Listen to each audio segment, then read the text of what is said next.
Hello, hello, hello, beautiful souls. Welcome back to another episode of Sistahs with a Purpose. I'm your girl, Leash. And Bree. And as you can see, we are back in San Antonio. Flew in last night. Weather today is but we promise to bring you a great episode. Bree, how you doing? I haven't seen you in a while. I'm good. I'm just doing my daily balance of school, kids, and working. So I can't complain. All right.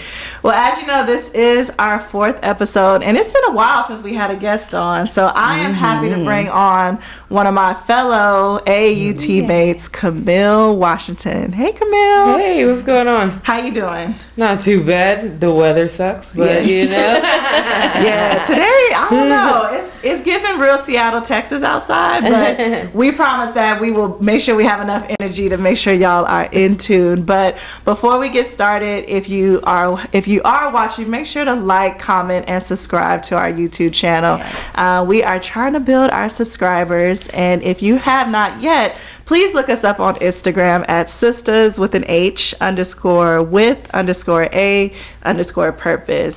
We are trying to build a following on our Instagram as well. So we appreciate all the feedback. So make sure you do kind of just share on your story.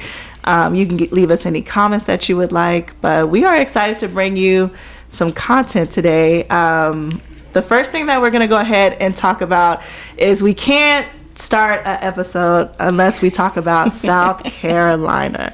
As you can see, I went and got a little shirt made by my cousin. Hey. Shout out to Samantha. The South Carolina Gamecocks are the women's championship this year for the NCAA, and I was just so proud of them. I said it a couple of episodes before that I knew they were on a revenge tour, and then I was looking up some things on Instagram, and I said, "Oh, I love this picture." So I found this picture. So hopefully it's not a copyright thing. But shout out to South Carolina Gamecocks and Don Staley, just for bringing the attention to women's basketball and for winning the championship. Right. Did y'all watch the game? Yeah, I watched the game. You watched the game? Yeah. You did? I watched. Now, I can't say I was tuned in the entire time. I caught some pieces in there. Okay, yes, it was a game. So did you just watch the championship, or did you watch the, like, when it was UConn and Iowa too? Chris had me watching everything. Okay, Chris. Chris had me watching everything. Okay. Yeah. So what was your thoughts on... So we'll get into South Carolina, but what was your thoughts on Iowa and Caitlin Clark, and then Paige with UConn? Man, they both did their thing. Caitlin Clark is a GOAT. This girl is just a beast. The number she puts up is, I don't know what to say. Yeah, she's like the Steph Curry, the female version. We've said that over and over again. It was a good game, but I think we seen it coming.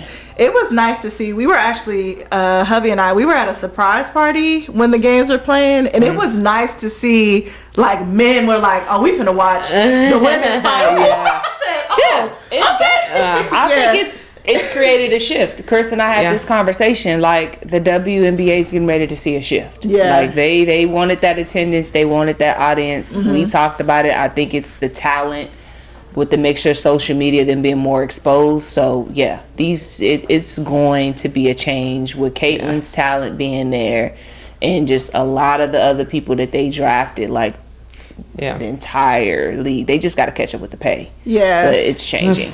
So Camille, what'd you think about the games? Like, which one did you prefer? Did you prefer the championship, or did you prefer Iowa versus UConn? I mean, I love to see Iowa lose in the championship. I can't lie, because South Carolina deserved it, right? I mean, 2 undefeated seasons besides those big losses, right?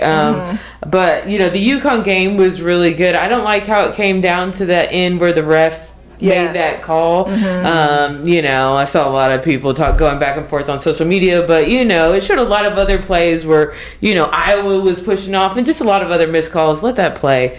Let that go. So I was a little disappointed about that, but it's been great, you know, seeing how, you know, more eyes are focused on, you know, women's basketball. And I don't know, I'm a little biased, but I'm happy for what Caitlin Clark has done, but I don't think she's the best, or, you know, I feel like there's been so many other players that might have just been looked over. But, you know, sometimes when it comes to basketball, when it's a white player is extraordinarily good, they get a lot more attention than some of the, you know, other black people that are even better. But in my opinion, I didn't want to see South Carolina take that loss to go undefeated, and then turn around and lose. Like, that's what made my shift be like, I really want to see them. I really want to see them take it. And you know, Caitlin's gotten a lot of her flowers. Like, she's set. Whether she won the game or not, she was set. She's set. And we have to look at it from that perspective too. I agree with you, Camille. I hate that it went to that. It went to black players versus white players, or, you know, it went to, she can get away with this because she's white, and she can't do that because she's black. I hate that it went to that, because as players, we had our thoughts about it. Like, we knew when we played like a certain team, we're like, oh, they probably can shoot. They're gonna be like on top of us on defense. Quick. So as players, we could do it, and I never really heard the media talk about it. But now I didn't like how the media was like in our thoughts, kind of like, wait a minute. We used to say that back in the day all the time, but now it's just like that's what everybody is speaking about because of this open forum. Exactly. So that's what I didn't too much care about, but I mean, it is what it is. I agree. Caitlin Clark, she is a phenomenal player. I love what she's done to women's basketball. But I do have to shout out my girl, Raven.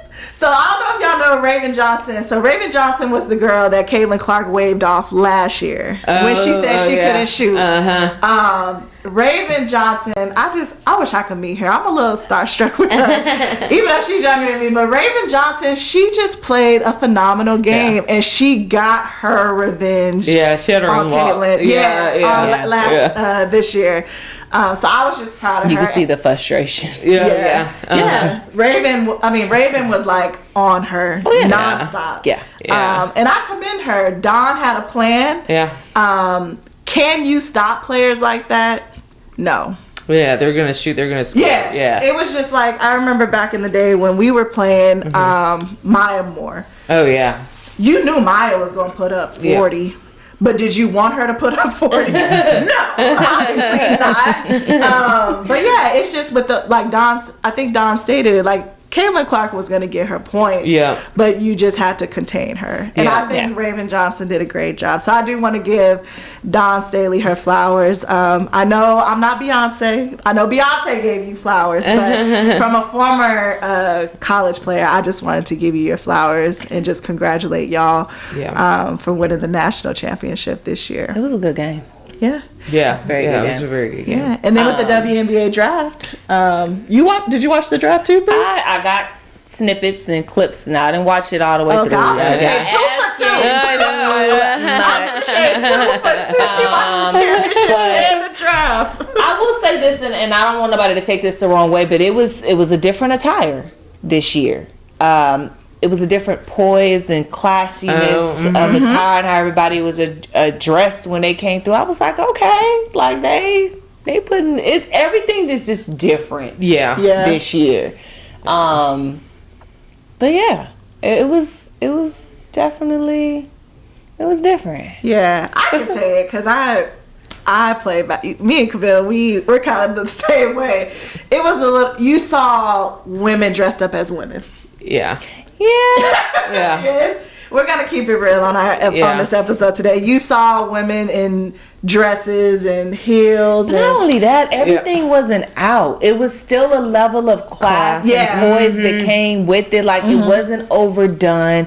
I can't even say nobody's makeup was classy. Like, it was just a natural, beautiful, just setting. They kept it simple but kept it classy. Like, it wasn't over the top, you know. And then, you know, even when you cross over to like the NBA, like it's a lot with the designer and then the shoes and then the chains. Like, it was simple, elegant. We don't see that anymore. Yeah. And it made everybody just look flawless and classy. Like, it was nice. I liked it. Yeah, I agree. I actually watched it this year. I usually don't. I'm not gonna lie. Me neither. Me neither. This is like one of the first times too. Guilty of it. But I will say I did watch it this year because I wanted to see how it was gonna turn out. So how do y'all, you know, kind of moving a little bit past it, how do y'all feel about Angel Reese and how she handled her loss and being knocked out? Because we got a lot of tears.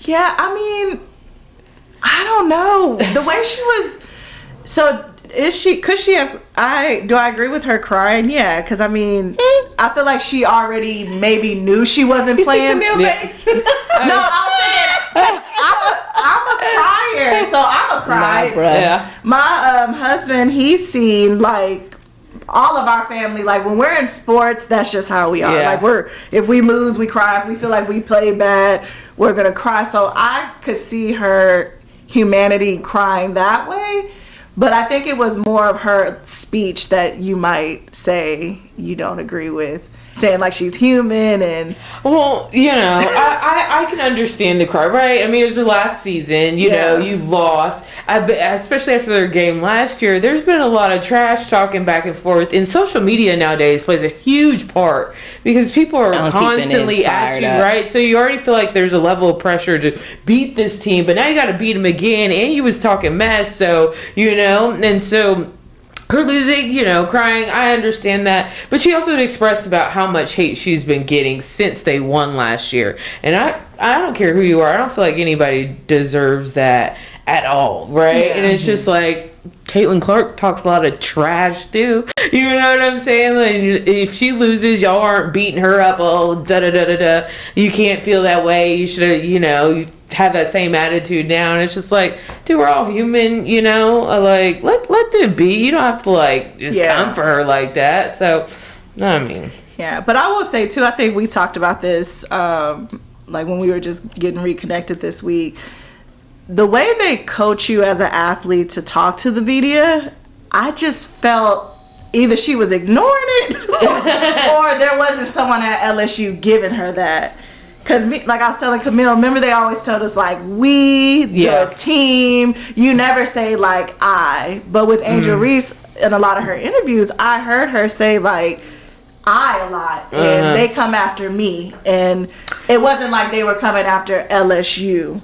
So that's why I said it was like her speeches that I didn't really too much agree with personally, but can I relate with her with the tears? Yeah, because I know she said that she didn't have a decision, but like I was telling my husband, I said, I already know because the way she's crying. Yeah. She ain't trying to go through college no more. Yeah. I feel like the further you go in doing those medias, as you get to the championship and bigger games, right, that happens. Because even the Purdue guy, Zach Edey, he did a lot of and did some personal interviews just calling out other teams and how he was feeling. It was kind of weird for me too. It was like, oh, this isn't a team. Yeah, this isn't a team loss. He's like specifically talking about himself and So I think it could go both ways.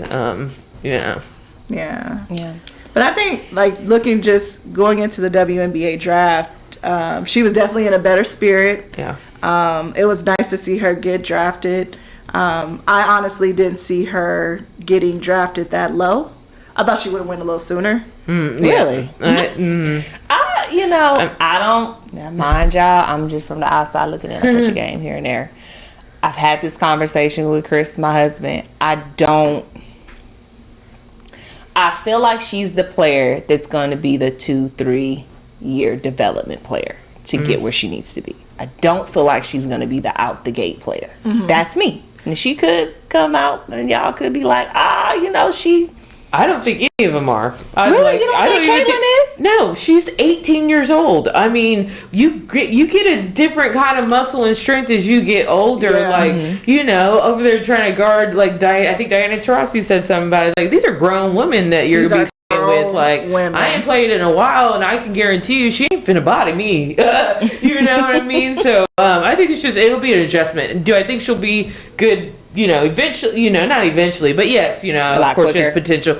Yeah, but I think it's just a huge transition, going into that and playing against. I think some of the girls are gonna like you said, they're gonna adapt quicker because of the size. Right. But that's like Angel Reese. I think, honestly, this is just me, I think Angel's gonna adapt better because of her size. Skill, she does need improvement, but Angel, because of her size and being able to body, she will be fine. Okay. Will she start? No. Will she play a couple of minutes? Yeah. But it's just like when we played AAU. When we played up, we was like, oh. Yeah, this is a big difference. Yeah, it's a total difference when you play up versus when you're playing against girls your age. Okay. So it'll be exciting to see the WNBA this year. I'm gonna go to a couple of games because living in Dallas, the Wings play. I always supported them last year, me and hubby, but I'm gonna make a little effort to go to a couple of more games this year and just see how it goes. Well, at the end of the day, we wish them all the best. Congratulations to all of them. Yeah, congratulations to everybody that got drafted, and then just again celebrating women. Yeah, all those views. That was what made me excited. I was like, dang, that's a lot of attention. Yeah, they made history, and it's only gonna get. I think it's only gonna get better. Absolutely. Yeah. I hope so, and I hope that crowd that came from Caitlin also comes and supports other people as well. And, I just think with the talent, a lot of the teams are going to see more of us showing up to these games just because it's a different game. It's a different game. You still got Juju at USC, and then I don't know anybody from this class of seniors that's going to be going into college, but the freshmen did this year really even the freshmen from South Carolina. Yeah, they were good. Yeah. It's she was gonna cool. Be a good year. It's going to be even better next year. Yeah. So something we didn't talk. How do you feel about LeBron's son? He entered the portal, but he also is entering to draft. Honestly, if I'm keeping it 100, I didn't really watch the men this year. Well, I know that he didn't do very well at all. But there's a lot of, people hold him to a higher standard because of who his dad is, right? And so do you think it's more testing the waters and more politics that's coming behind it? If can I even get somebody to pick me, and if not, I'm still going to go back to school. But so for the men, they can elect it and then they can always go back to school. Yeah, he put himself in the portal, but he's still planning on playing. I mean, we'll see where it works out. Yeah, then he'll be all right then. Yeah. I thought once you declare for the draft, you can't go back. I don't know. Yeah, that's how I was. I don't know. Yeah, because he's not going to get picked. Yeah, I mean, so. Okay. I was curious. Okay. Yeah, their stuff is weird. Yeah, men is different. Like, LeBron went straight out of high school to the NBA. Yeah. Never looked back. Yeah, I'm like, I don't know the men's rules, but I know women can't. I don't think women can do that. They got to play at least a year or two in college. I think they changed it for the guys, too. You can't come straight out of high school. Oh, not no more? No, they can make you do at least 1 year. LeBron was kind of like the last phase because it was a lot of controversy. Yeah, they got to go to college now. Okay. Well, good. I'm happy about that. Yeah. All right, so what we're going to do now is enough about sports and women. We're going to transition into Alcohol Awareness Month. So this is April. April is for Alcohol Awareness Month. So we just want to shine some light on this month with people that have dealt with alcohol abuse or just dealt with alcohol in their previous life. We're going to give you some health tips. So just some things that consuming alcohol, what it can do for you. And then Camille is going to share just her story and her journey on how alcohol has kind of had an impact on her life.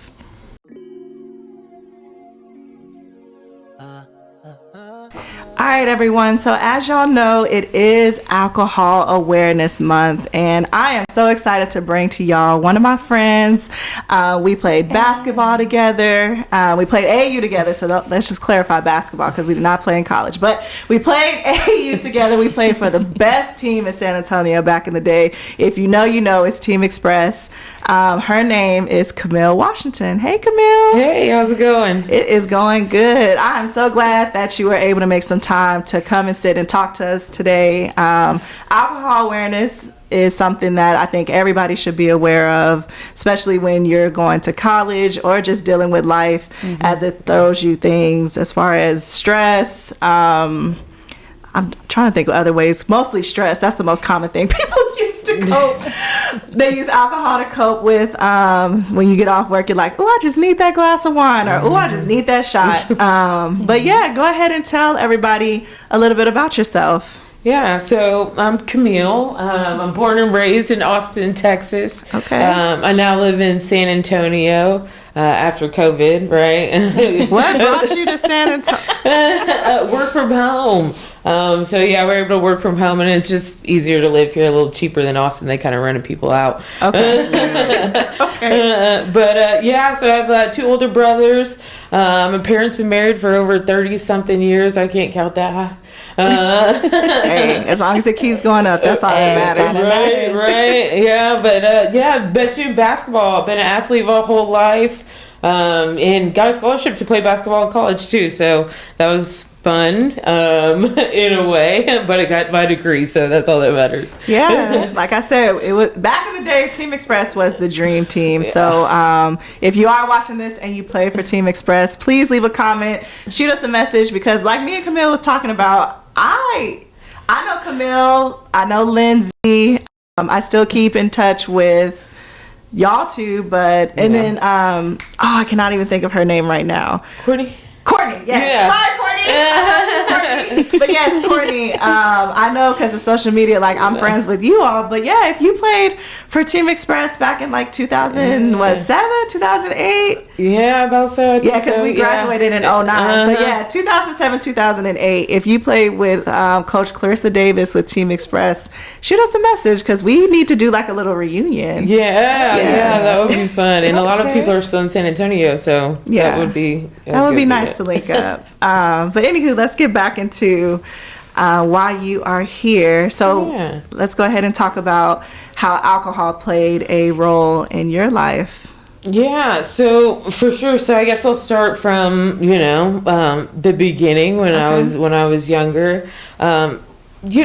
Alcohol is legal, right? So I'm used to seeing and have alcohol, seeing other people drinking when I was younger, going out to dinner, just whenever, right? And one of my really close family members that lived with me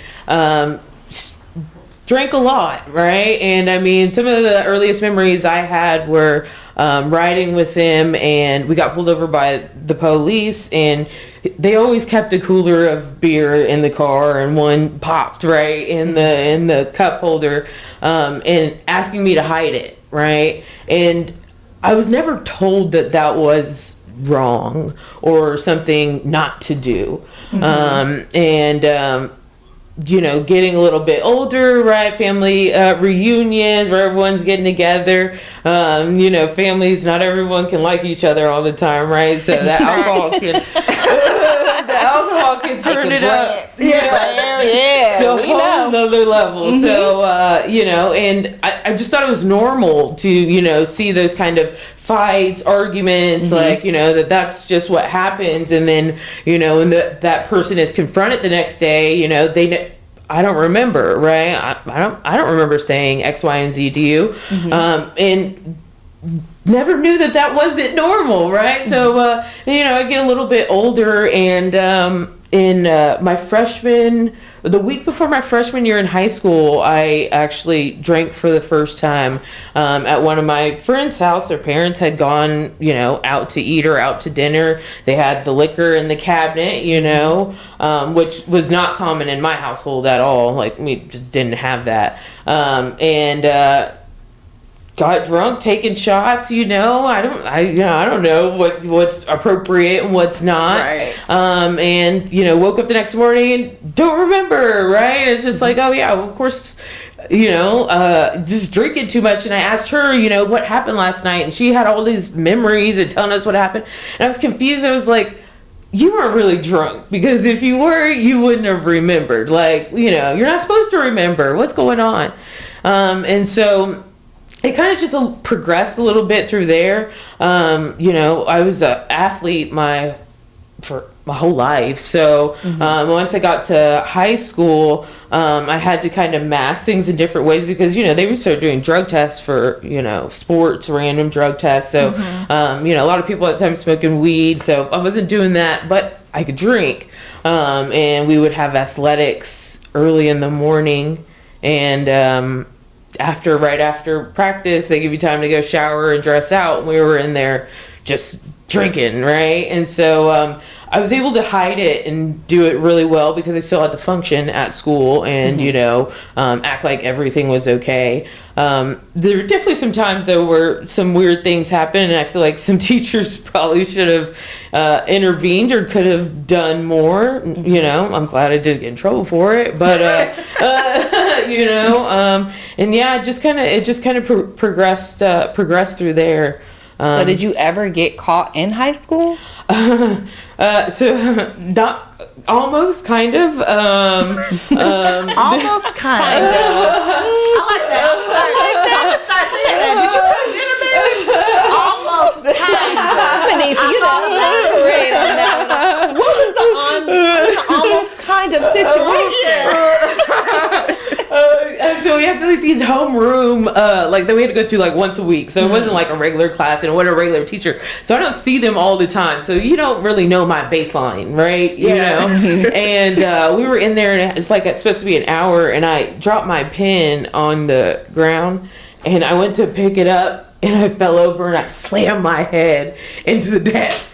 Dang. Yeah, and then I'm just like, oh, I'm okay, all right. And she was like, and I didn't know, but she called the nurse. And so when I went to my next period, the nurse called me into, they called me down to the office and went to the nurse and was like, teacher thought something was going on with you. So, is everything all right? Like, yeah, everything's good. She's like, well, let me take your blood pressure. And yeah. And she was like, she's probably just being over dramatic. And then took me right back to class. Dang. Yeah. So see, when you say almost kind of, that's when I was like, well, maybe they smelt it. No. No. Because you can use if somebody is drunk, usually you can smell it on their breath. Heavy. Yeah. No. So did you have a remedy or a routine like mouthwash? Were you putting it in a water bottle, a soda? How were you mixed with orange juice, vodka mixed with orange juice. And I mean, it was a lot of us, that was in high school. Oh yeah. I mean, it was bad, and it was the athletes, we have our own locker room. So there's things that you can do in the locker room you can't do in the bathroom of the school, and so yeah, it was almost like a culture. It just really rose up really heavy in my graduation year, 2009 and 2008. It was just super easy to do and get, and that's just what everybody was doing. So did your parents ever find out in high school, or did you ever get caught during that time period? I got caught a little bit later. So I got random periods of getting caught. So I guess one time it was the football games were huge. Texas. Right? Texas is not football games are huge, right? And so those varsity games on a Friday night were at a big old stadium, right? Yeah. Exactly. So it was all right, pregame them before the game, right? And that was before you had to have clear backpacks and check all your stuff. Yeah, we were the normal. Yeah. Before all that weird stuff, right? And so, I went to my friend's house that lived in the same apartment complex as me, and I got so super drunk beforehand, and the last thing I remember is I fell over, in the kitchen. I just, pass out, trip out, whatever. And I woke up and nobody was there, and that was one piece of me waking up, and then I woke up again and they're trying to drag me to the car. They're like, we can't get in your phone's locked, we don't know your password, your mom is blowing up the phone trying to figure out where you are, because I should have been home from the game, Oh yeah. And so they're trying to get me in the car to just drive me to the other side of the complex because I can't even walk. As we're getting into the car, my mom comes driving out to go through the back gate to go look for me, and sees that I'm just, completely trashed, can't talk, can't walk, can't. So that was a really shocking moment for her. And then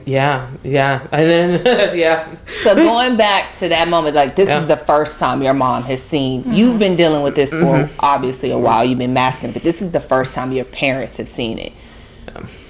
Emotionally, where were you, and then how did your mom like handle that situation? Was it kind of like, oh, this is just a teenage phase, this is the thing that she did, it's a one-time thing, we're not gonna worry about it? Or was she like, the light bulb went off and she started to try to put two and two together to where you had to really mask down and conceal it? Like, what was that like? Yeah, so because, I had a family member that struggled with it, in the past, really heavy. She was always scared that, just kind of leading into any of those things that it could lead into, an addiction or something, right? So she was scared. She was mad. She was pissed. And, back then, now that I'm older, me and my mom have a different relationship, I'm grown, so we can talk to each other. But back then, she's got to, be the enforcer, and so she was very hard on me, and my privileges were cut off. I couldn't go nowhere anymore. My backpacks and my stuff is getting checked when I leave. I'm getting a breath test when I come in. Dang. I literally, my social life was completely cut out. And I couldn't do anything. And so the only time I had time to myself was at school. So then, that's why a lot of it was going on at school, because that's the only time I had. Yeah. So yeah, it made it worse. It made it hard. Cause I couldn't talk to my mom about it either, because I knew that she was going to be so angry. Right. And so it's just like, it's better off that you don't know. Yeah. Right. It's tough because I know, like you said, you didn't really have anybody to talk to about it back then. Could you have talked to your teammates? Yeah, but like you said, your teammates were doing the same thing. Yeah. So I think we grew up in a different time. We were the kids that we were seen but not heard time period kids. So it was very much like our parents told us what it was. We didn't question it, and that's how it was. Our outlet. Yeah. Should have been our parents, but we look back on it, I don't really think we used our parents as outlets back then for anything. Mm-hmm. Everything we learned was from an outsource to somebody else that was closer, the cool auntie, the cool cousin. That's who we told our secrets to and we got feedback from, or we didn't really have access to no internet, no research, so it was just a different time period compared to our kids who are a lot more emotional. Yeah. They come to us about everything, but I can see where you're coming from, where it was like, I didn't have nobody to talk to. It was kind of shut down. And your older brothers, if you'd have went to them, that would have been like a whistleblower on yourself. Yeah, so. Exactly. Because they kind of gave me, that tough love, but it was just, it's just like, you're shaming me so hard, right? And that, I think that's another thing about growing up in Austin, because there weren't, I guess, I've been there, but there were not that very many black people, so, and I grew up in, my parents are black, so it's just like some of the rules and things that they enforce, some of my white friends had just more leniency and stuff, so, it was a different in that way as well, because it's like nobody can relate because y'all's parents are cool and they don't mind you doing that, and then as long as you're at home, exactly. And so it's just like not too many people that I can connect with that live in a household where your mama ain't gonna let you do that, right? You know what I'm saying? Growing up in church, right, I know better, right? So it's just like not having that connection with people that relate or have something in common in that kind of sense, made it a lot difficult to share what was going on. Do y'all remember y'all's first bar drink y'all ordered? Oh yeah, I remember mine. Mine was an amaretto sour. Did I know what an amaretto sour was? No, but I know that was just like a sweet drink. Man, mine had something to do with Hypnotic, because somewhere in my mind that was just the drink. Anything mixed with Hypnotic was like the thing to do.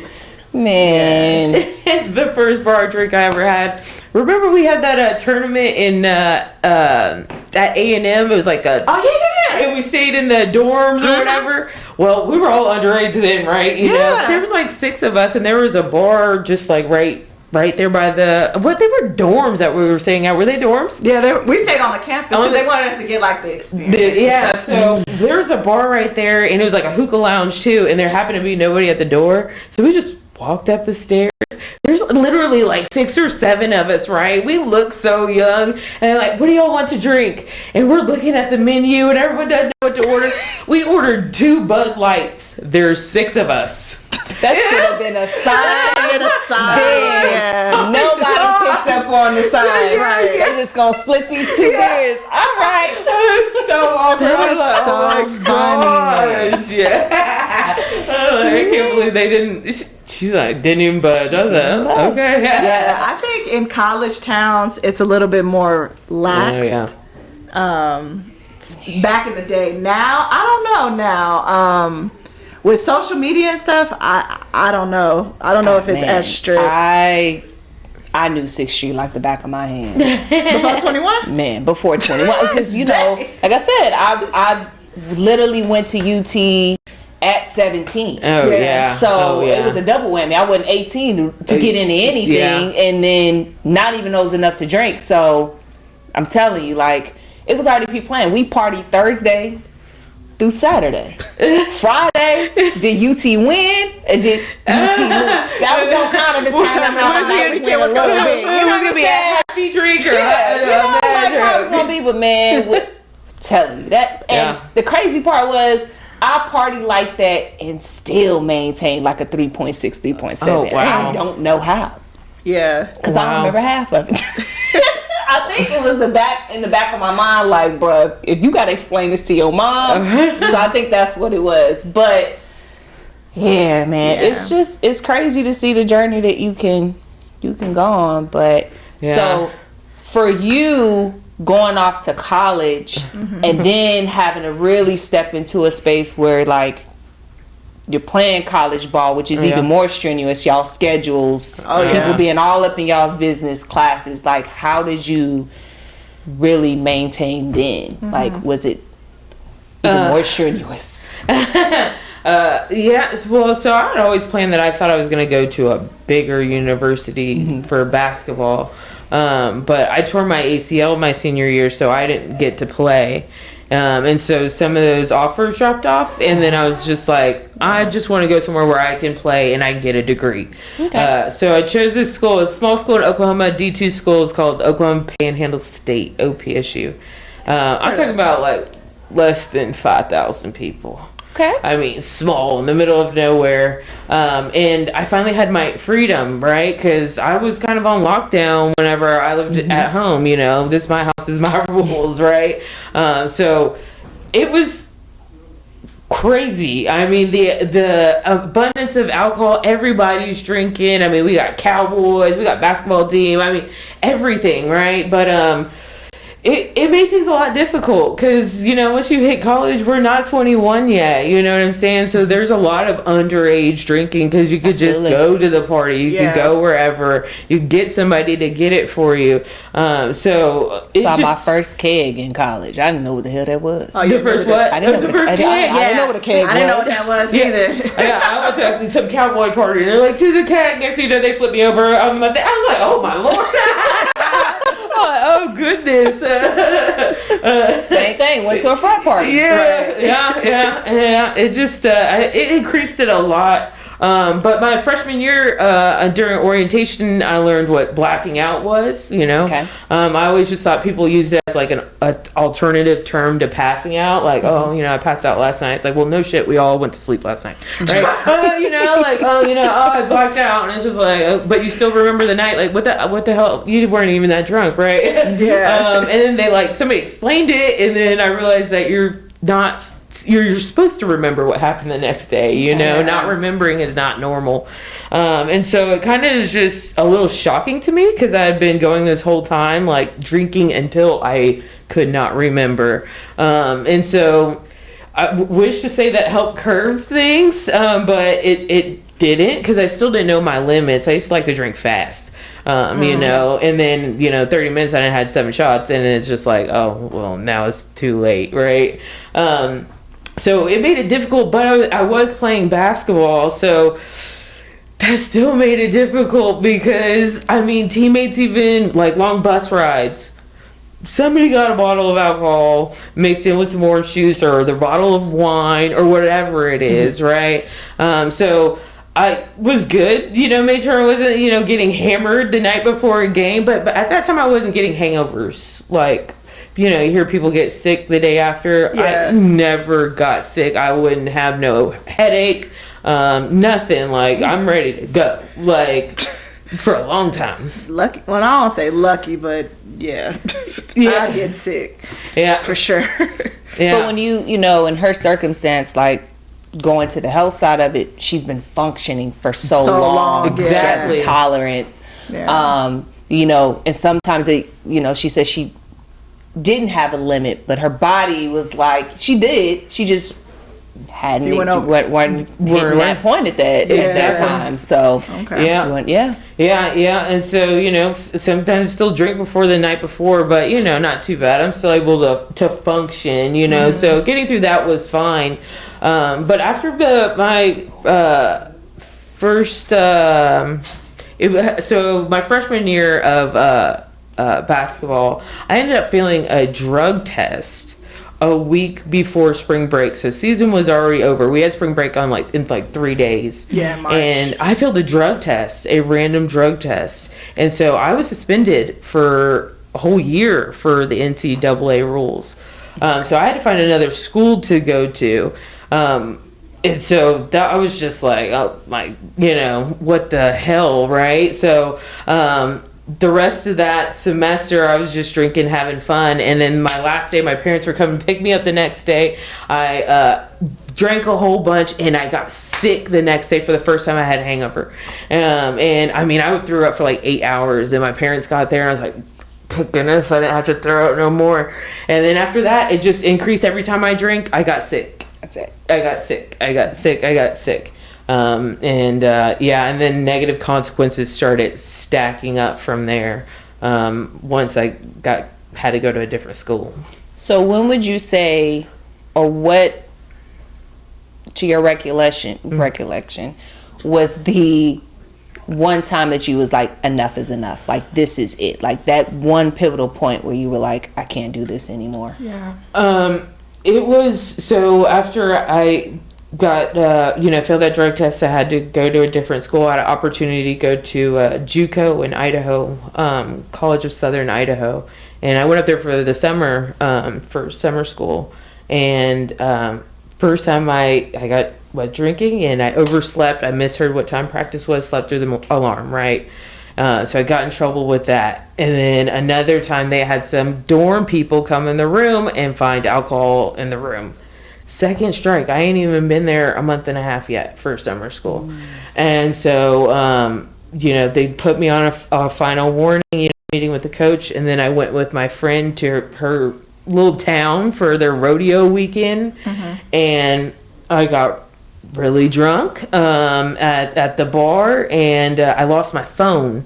And bits and pieces are, a little sketchy, but me and her got into some argument, so I got mad and I took off walking. It's dark, right? I don't know where the hell I am, and I've never done this before, by the way. But something saw this truck parked on the side of the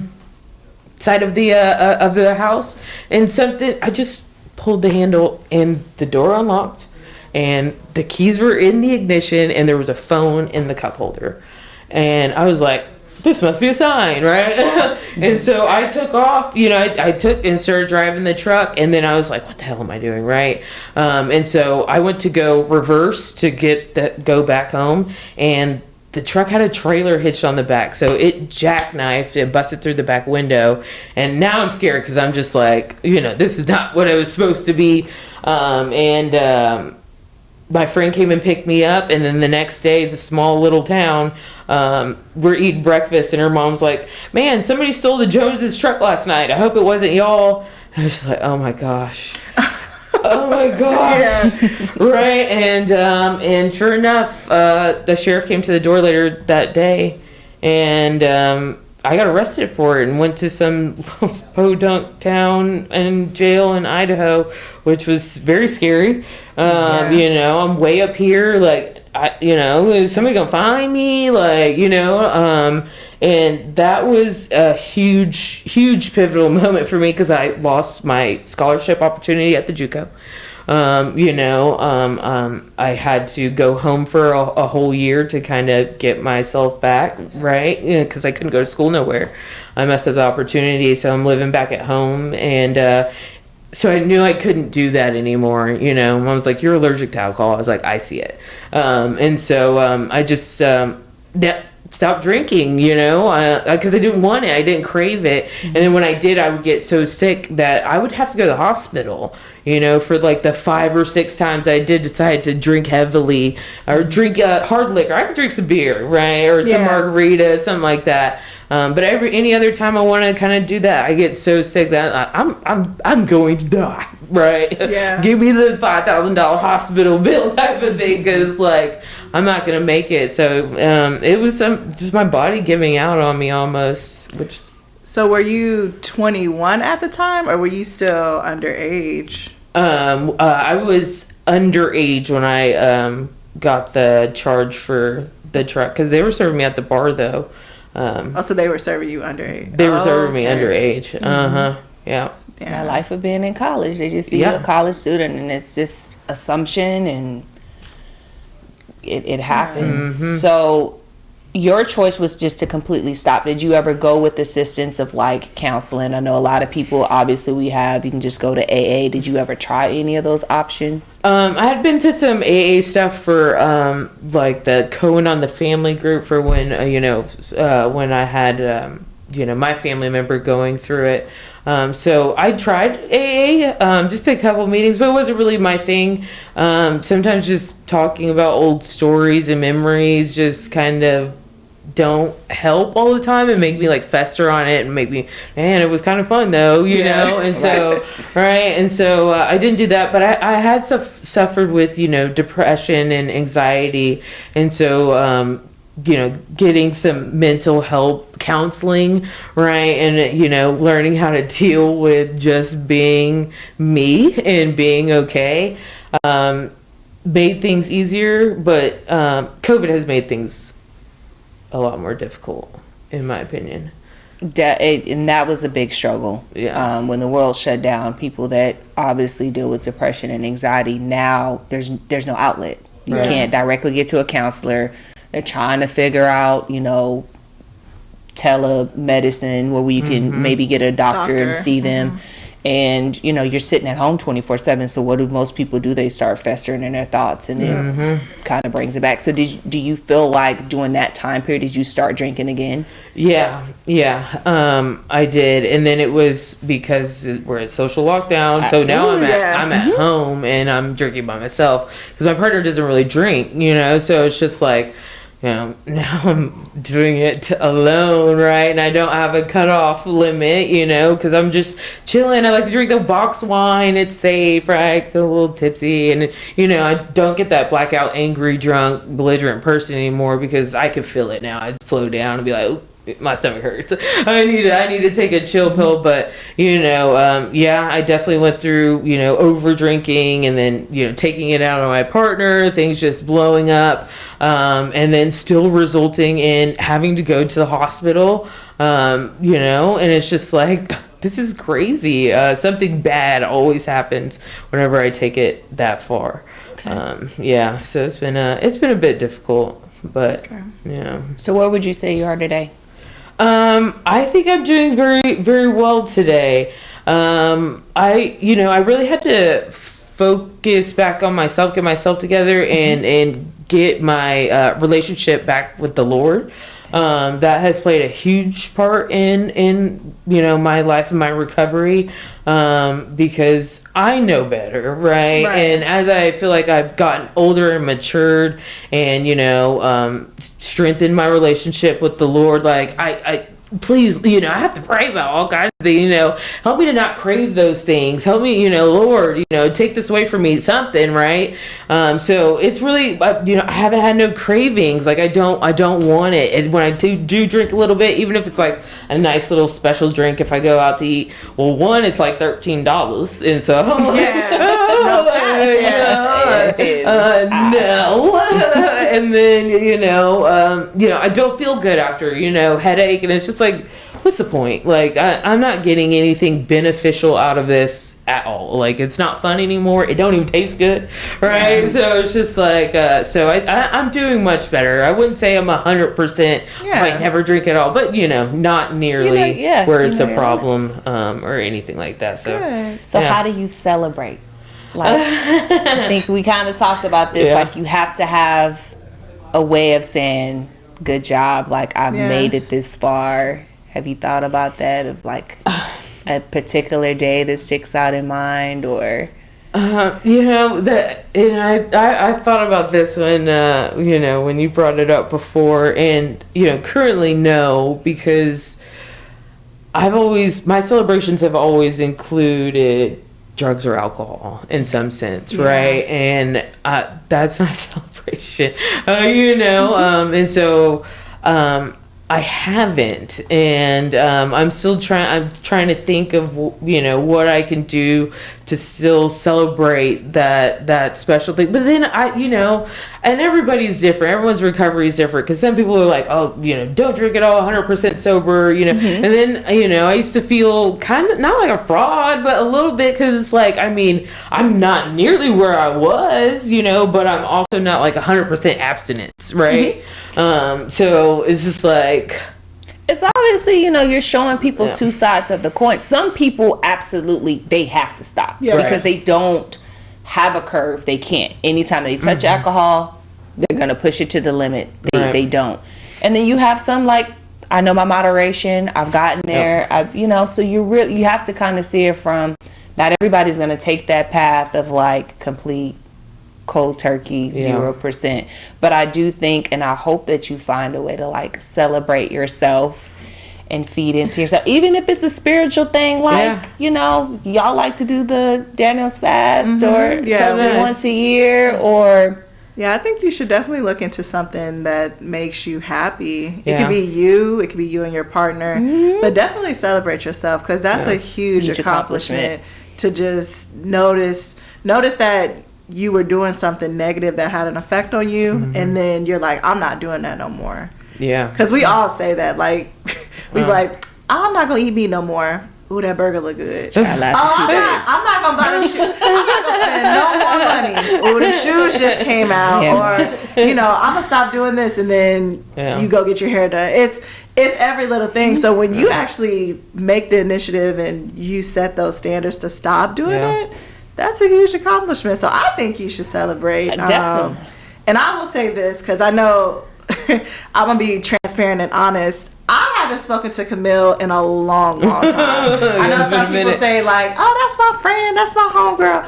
Okay, let's just keep it real. I haven't spoken to Camille in years, since like pre-college. But we always stayed in touch, social media and stuff. But if you want, I know you had said like we need to hang out more. We do. That could be our celebration.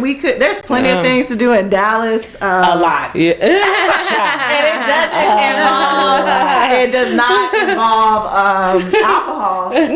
One thing that I love about one of the restaurants me and my husband go to in Dallas is that they have mocktails. And I order one. I'll be like, hey, mocktail. How you feeling like you doing something? Be like, she pregnant? Like, why she I just like how it tastes, and it for like that social awareness and things. It just makes you feel comfortable, because the people that are walking in, they're like, "Ooh, what's she having? Oh, this is just Sprite, little coloring, little coloring and ginger ale. That's it." But even if we gotta bring you on every year for this, that'd be a little celebration. But I appreciate you just sharing your story. I guess we can conclude with, what would you want to share with, maybe someone that's maybe in your boat that hasn't gotten to your point yet? What advice would you give them? Well, I think for a couple different audiences, because I know a lot of parents, right? A lot of people are parents, but it can be, you could think that maybe alcohol awareness is something that could be an obvious thing, like, oh, they should know, but, having that conversation with, your kids or your nephews or, nieces, and letting them know, because, it is legal, so it's very common to see people drinking all the time, and then even going to the restaurant and having some drinks, and then getting in the car and driving, and it's just like, it can, some people could take that as normal, and some of those things are not normal for everybody. So just bringing that kind of awareness, and then for people that might be in my situation or not there yet, right, is don't give up. Sometimes I had to take a lot of falls, hard falls, life-changing falls that before I, learned, and, even some of the hardest ones I still didn't learn, but it's not over. And there's hope, and there's, people if you want to connect, but being open and honest and letting people know what's going on, even if they can't fix it, is something that I think is very beneficial, instead of keeping it in, because then it just festers and grows and nobody knows what's going on. So gotta let it out. The only question I think we didn't ask was, like, through the course of the years, did you ever develop any, like, health issues? Because a lot can come along with drinking alcohol for a long time, especially heavily. Thank God, no. Okay. No, haven't had anything, thank the Lord. Besides when the times where I thought I was going to die the next day, but made it through that, but no health issues. So yeah. Good. All right. Well, thanks, Camille. Thank you. Of course. Thank Super happy for you. Proud of you. Thank you. I appreciate it. Awesome.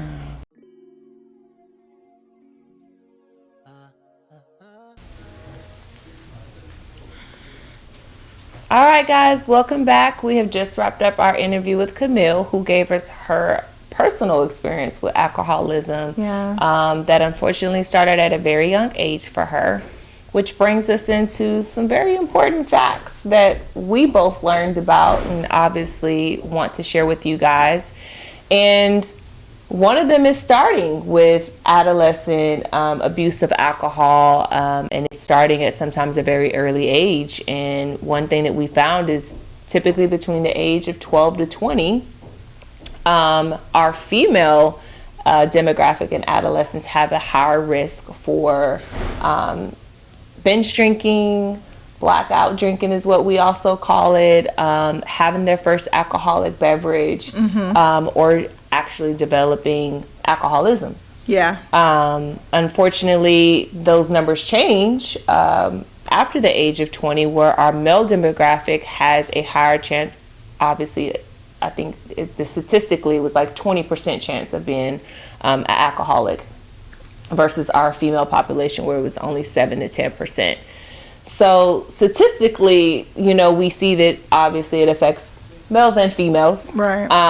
Just one differently from the other depending on the age, but overall, health-wise, it affects everybody the same. And some of those things that we see is high blood pressure, heart disease, cirrhosis of the liver, higher chance of developing cancer.